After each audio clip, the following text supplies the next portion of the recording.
Magandang araw mga chupos! This is DJ Nicole Leal of 90.7 Love Radio. Magandang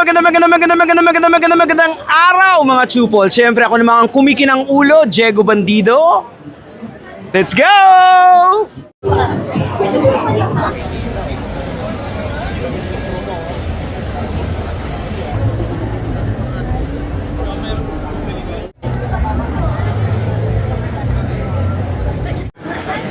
Hello mga ka-chupos, at ngayon ay day 3 ng Franchise Asia at kasama po natin ang ang owner po ng Mayet de la Rosa. Wow! Good afternoon or good evening or good morning kung sino man ang mga viewers natin o saan man silang lupalop ng Pilipinas or ibang bansa. Ayan! And ma'am, regarding pala dito sa event na to ma'am, is ano pala yung booth na rin-represent nyo or anong kayo ma'am?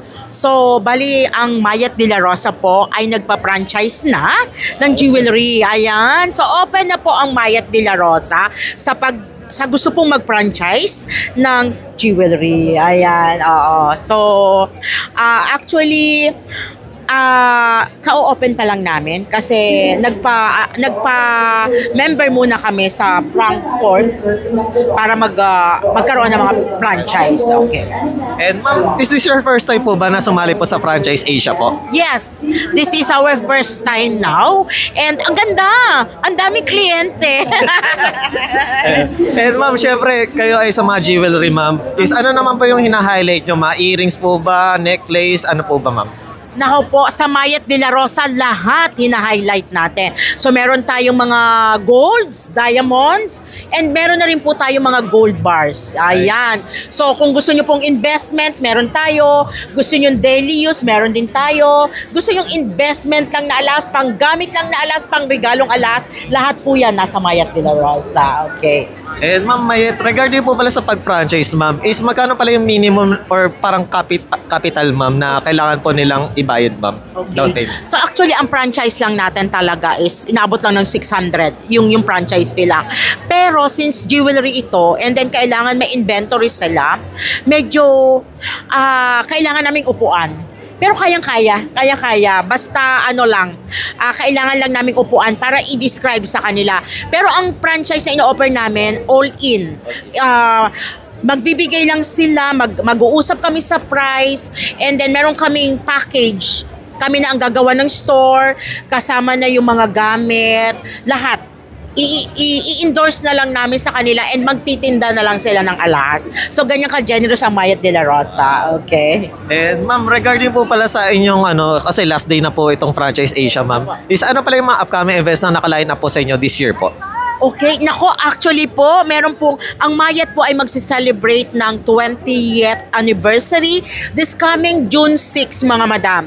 So, ayan, sa kaalaman nyo po, we have 20 branches na and isi-celebrate namin yung aming milestone this coming June 6.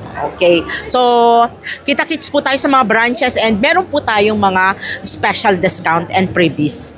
And syempre ma'am, para sa hindi makapunta ngayon kasi last day na ma'am, is saan pala yung mga kahit lang dito ma'am sa Metro Manila yung located store, physical store nyo po ma'am? Okay. Actually po, we have 20 stores.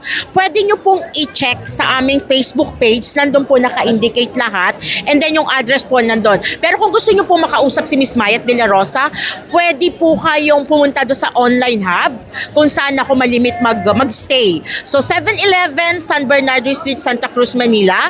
And kung gusto nyo naman po, i-check nyo po yung ating mga branches para po doon sa ibang mga inquiries nila. Okay, kung ano yung malapit sa kanilang branch. And once again, thank you ma'am Mayet. Okay. Thank you ma'am. Thank you. Meeting you ulit.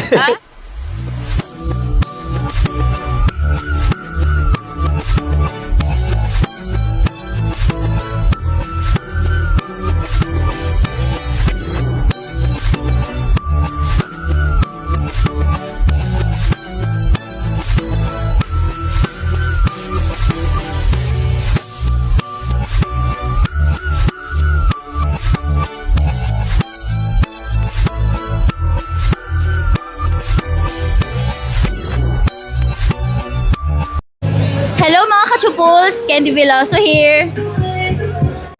Hello mga ka-Shubos! Yan, subscribe na!